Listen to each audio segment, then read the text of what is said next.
सुनना, ठीक है। ये एक्स एक्सिस है, ठीक। एक्स एक्सिस है ये, सॉरी मोटा बन गया। एक्स एक्सिस है, ठीक। कोऑर्डिनेट ध्यान से सुनो, ये 0, ये 1, ये 2, ये 3, ये 4, ये 5, ये 6, 7, 8, 9, 10, ठीक है। एक्स कोऑर्डिनेट है। Everyone can hear me? So volume is little less. My volume is less. Yeah. Yes, sir. Audio settings, test mic input volume, अभी ठीक है? Yeah, sir. अगर बीच में कुछ हो तो बोल देना। देखो अभी क्या है कि suppose you have to planets M1 and M2, ठीक है। तो पहले वाले का मास M1 है, दूसरे का M2 है, और पहले वाले का रेडियस 1 है। कितना है रेडियस? 1। और उसका सेंटर क्या है? 0 पे है। पहले वाले का सेंटर 0 पे है और रेडियस 1 है। तो पहले वाला ऐसे बनेंगे, ऐसे बनाएंगे, ये सर नो? समझ में आ रहा है? किसी को इसमें डाउट है? हेलो, ये डाउट है तो बोलो अभी।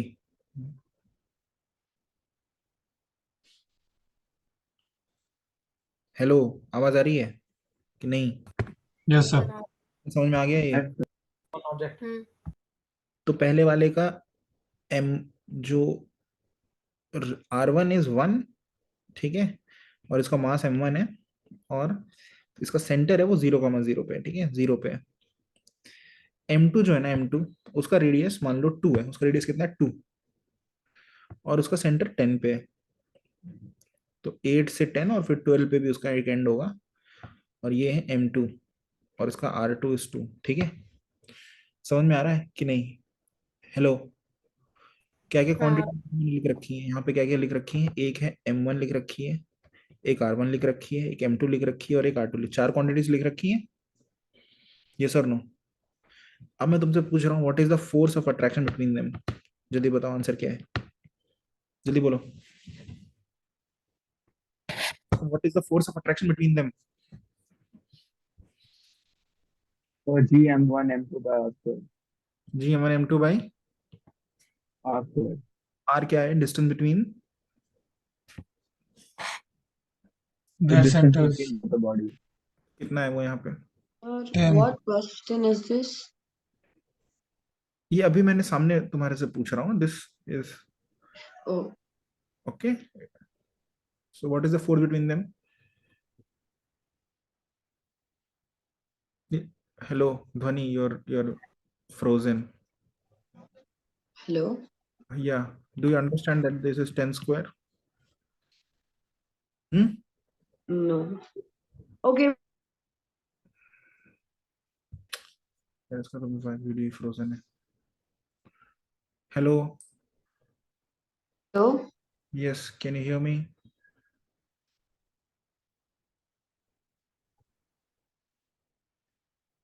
Can you hear me?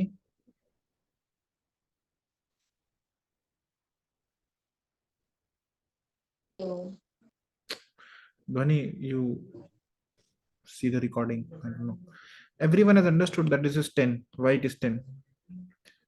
Hmm? Yes. Okay. Harshal, a question to you. If we change R1, is this force going to change?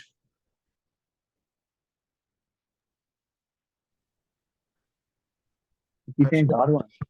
Yes, I'm changing R1, the radius of the first object. Is this force going to change? Yes or no? So the same. It will change. Yeah.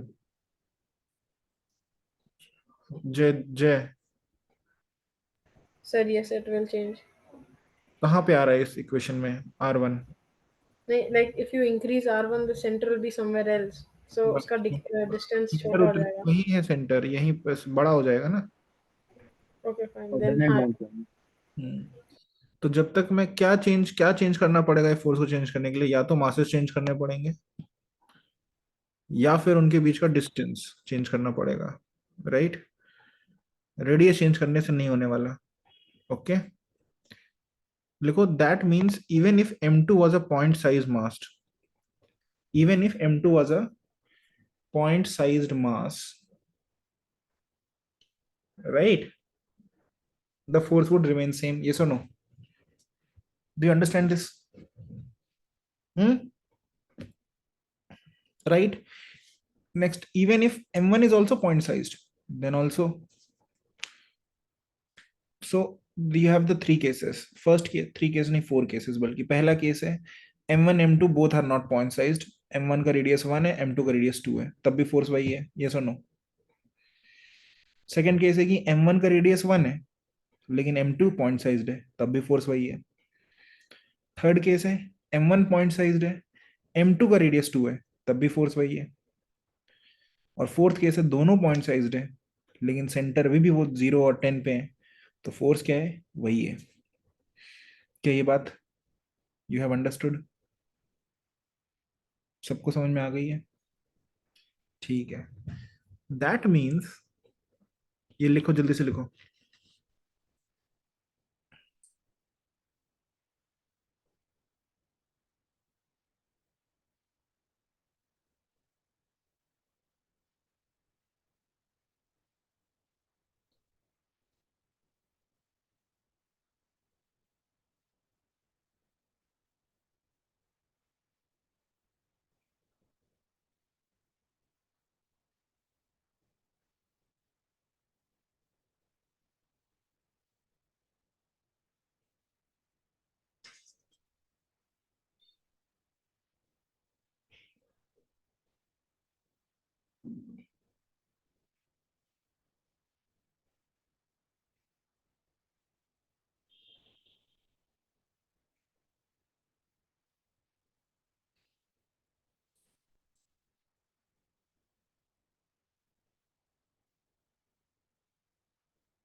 ठीक है, लिख लिया? अब देखो next. अब मैं क्या करूंगा, ये जो ऑब्जेक्ट है ना, सेकंड ऑब्जेक्ट, ये सेकंड ऑब्जेक्ट है, इसको पहले पॉइंट साइज करूंगा. ठीक है, और फिर then I will bring it closer. ठीक, मान लो इसका रेडियस 2, इसका रेडियस 2 होता, तो इधर नया डायग्राम बना रहा हूं. 0, 4, और पहले वाले का जो रेडियस है वो 2 है और दूसरे वाले का रेडियस भी 2 है. Then they will be touching, right? Yes और no? So f is equal to, इस केस में क्या होगा? g m1 m2 बाई क्या स्क्वायर? What square? 0. 0 कर दो. अरे बेटा, डिस्टेंस बिटवीन द सेंटर्स कितना है? 4. Four. Sorry. स्क्वायर. ठीक है. अब ध्यान से देखना, अगर इस ऑब्जेक्ट को मैं चेंज करूं और इसका मास सेम रखूं, m2 सेम रखूं, लेकिन इसको छोटा कर दूं, डेंस कर दूं, मतलब ना, डेंस कर दिया, ये फॉर्मूला में चेंज नहीं होगा ना? नहीं होगा ना? नहीं. अब मैं क्या करूंगा, अब देखो, अब इसी से यही लॉजिक यूज करके एक प्लैनेट और एक ऑब्जेक्ट का करते हैं. सपोज ये प्लैनेट है, ठीक है, ये प्लैनेट है, इस पे एक आदमी खड़ा है यहाँ पे, या कुछ भी है, सरफेस पे खड़ा है. तो प्लैनेट का मास m मान लेते हैं, आदमी का मास स्मॉल m मान लेते हैं, या m1 m2 मान लो तुम, ठीक है, थोड़ी देर के लिए.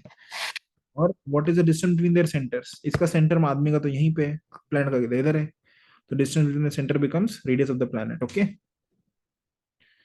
so therefore the force is equal to g m1 m2 by r square. ये r क्या है?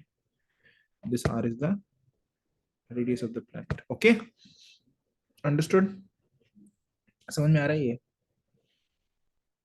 Hello?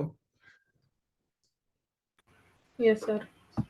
Okay, now, so therefore the force on this man is g m1 m2 by r square. If the force on this man is, what is the acceleration of man? It is force on the man divided by mass of the man, which is m2. So it is g m1 by r square, or it is simply gm by r square, which was there. ये formula use किया था कल in some question. Okay, the acceleration due to gravity is gm by r square, where you are asked to compare the planets, another planets whose mass is twice of m, let's say.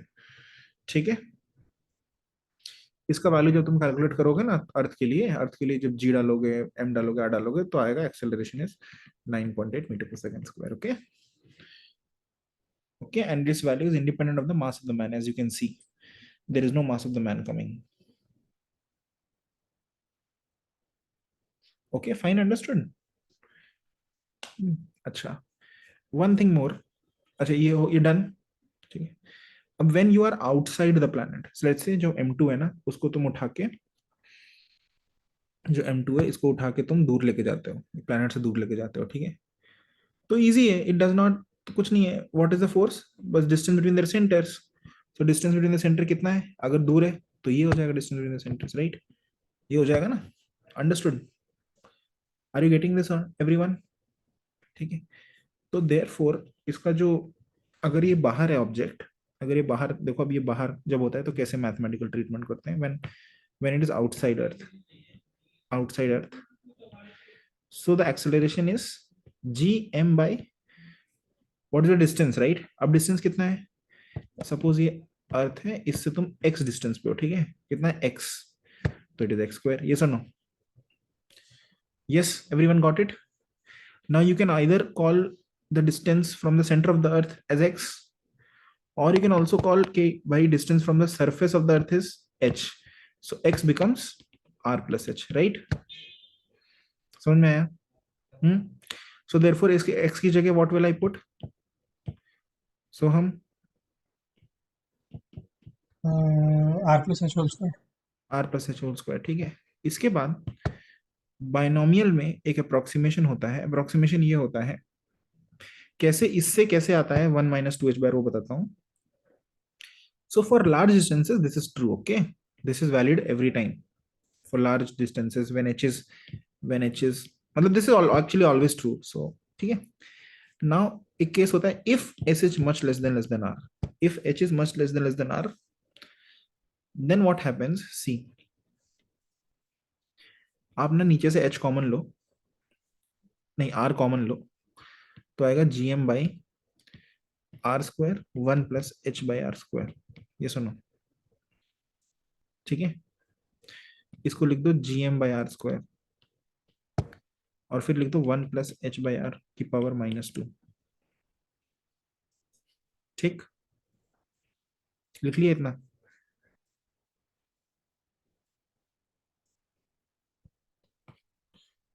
ये mathematical समझ में आया कि यहां से ये कैसे आया?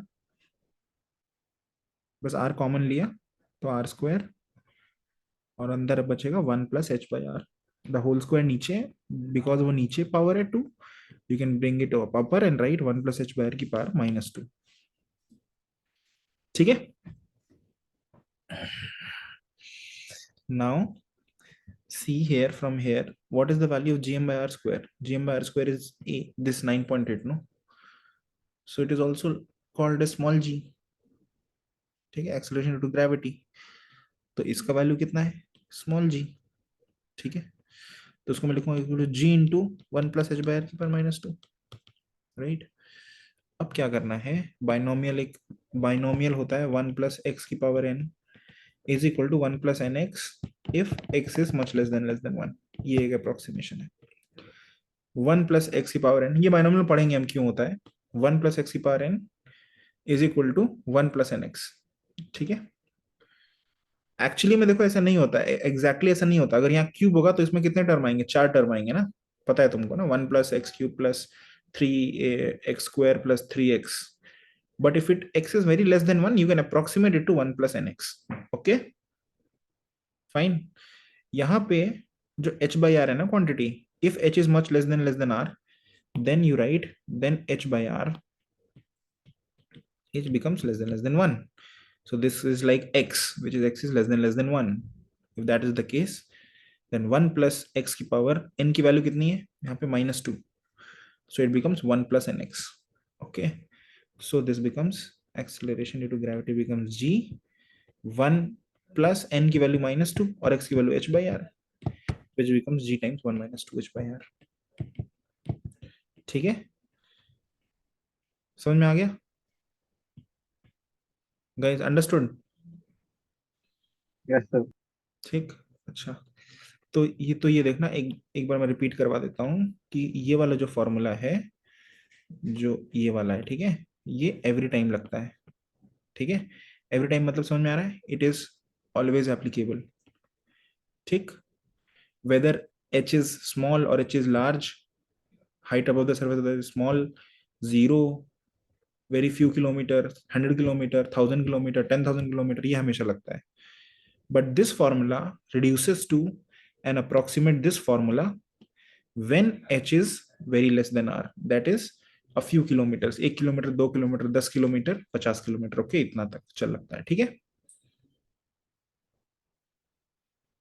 ठीक है, आगे, ठीक है।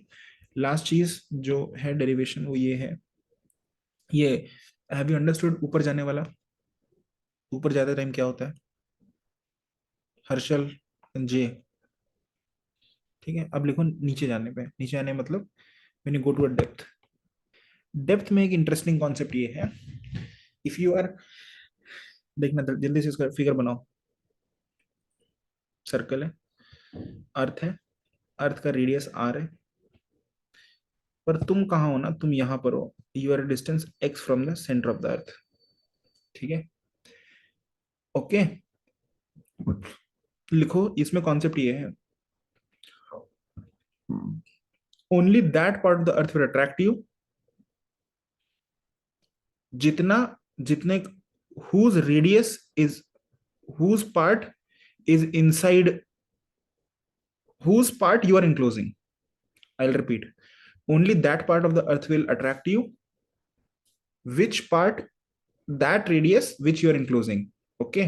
For example, आप जब यहां होते हो, सरफेस पे होते हो, आपने कितना रेडियस अर्थ का इनक्लोज कर रखा है अपने अंदर? पूरा पूरा ना, पूरा radius, right? Hello, are you guys? हाँ, बट अगर आप यहाँ पे हो ना, तो अपने अर्थ का सिर्फ इतना रेडियस को इनक्लोज कर रखा है, समझ में आया? सिर्फ इतना पार्ट आपको अट्रैक्ट करेगा, ठीक है, अंडरस्टूड? हेलो, ठीक। अगर आप यहाँ पर हो, अगर आप हो यहाँ पे इस पॉइंट पे, तो आपको सिर्फ ये ग्रीन पॉइंट पे हो, तो आपको सिर्फ green part of the earth attract करेगा, ठीक है, अपने सेंटर की तरफ। फाइन, समझ में आ गया? हाय गाइस, हेलो, या अब सिंपल ये है कि आप, आपको आपको इसका सिंपल मैथ्स है इसमें, कि अगर if you are a distance x from the centre of the earth, तो आपने को निकालना है कि इस पार्ट का जो x, इतना पार्ट लिखो, जल्दी से लिखो, this part of the earth attract us, this part of the earth attracts us, ये ग्रीन शेड कर देना।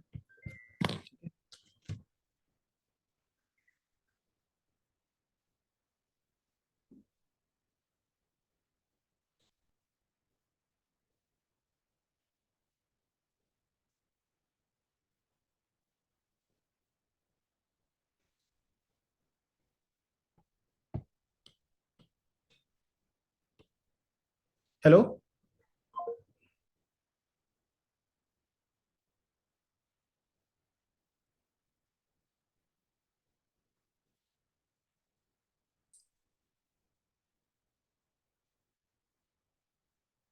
हम्म, तो इस पार्ट का जो मास है, पहले तो इस पार्ट का वॉल्यूम निकालेंगे, इतना वॉल्यूम है इस पार्ट का, जल्दी बोलो, जल्दी बोलो, हाय। Volume is 4 pi r Equal to cubed 4 by by 3. 3 pi x cubed. 4/3 π x³ ठीक है। अगर प्लैनेट का डेंसिटी रो है, तो इस पार्ट का मास कितना है? Mass is density into volume, so rho into 4/3 π x³, ठीक है, समझ में आ रहा है? लिखो, density is rho, then mass of this part is rho into 4/3 π x³। तो इसका मास कितना है? इतना मास है, समझ में आ रहा है सबको? सो एक्सेलरेशन कितना होगा? gm/x³, g into mass by R square, यही था ना, gm/r², मतलब कितना स्क्वायर? x स्क्वायर, ये सुनो, समझ में आ रहा है ये? हाँ, तो यहाँ डालूंगा g इंटू मास का वैल्यू कितना है, rho into 4/3 π x³ divide by x square, इसको जब लिखोगे तो आएगा जी रो 4/3 पाई एक्स, ये आएगा। ये समझ में आ रहा है कि नहीं? इतना कॉपी करो जल्दी से।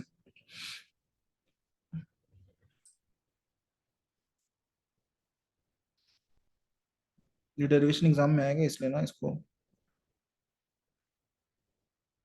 ध्यान से रखो, ठीक है? समझ लेना।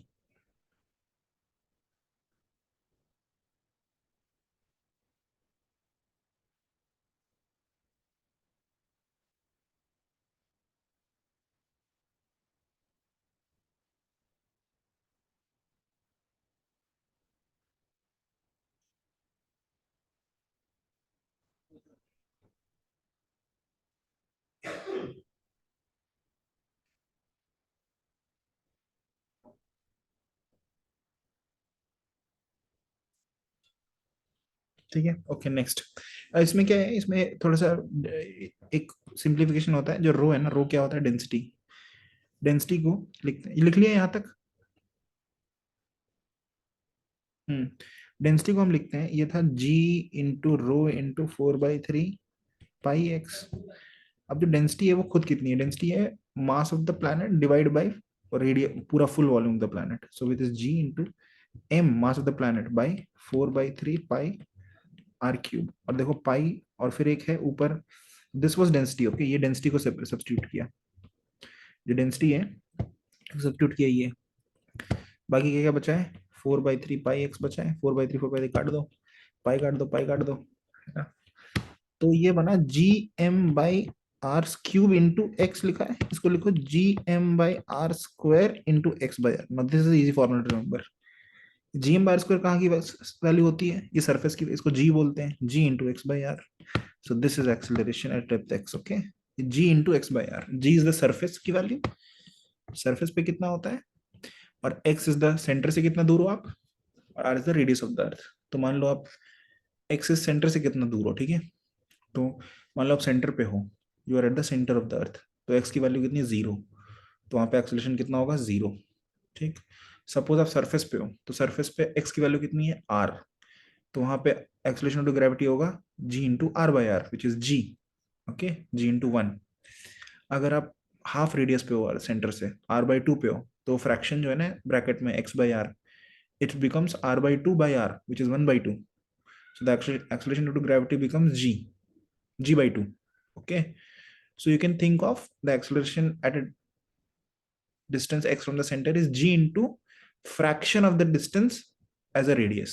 Okay, अगर आप रेडियस से हाफ डिस्टेंस पे हो तो हाफ ग्रेविटी लगेगी। अगर आप रेडियस के 2r/3 पे हो तो 2g/3 लगेगा। ओके, समझ में आता है ये बात यहाँ तक? ये लॉजिक आएगा एग्जाम में, डेरिवेशन। ठीक है, आई होप इसके बाद कॉन्सेप्ट क्लियर हो गया। इसके बाद अब जो बचा है क्वेश्चंस आप कर लेना, ठीक है, कल के असाइनमेंट का। फाइन।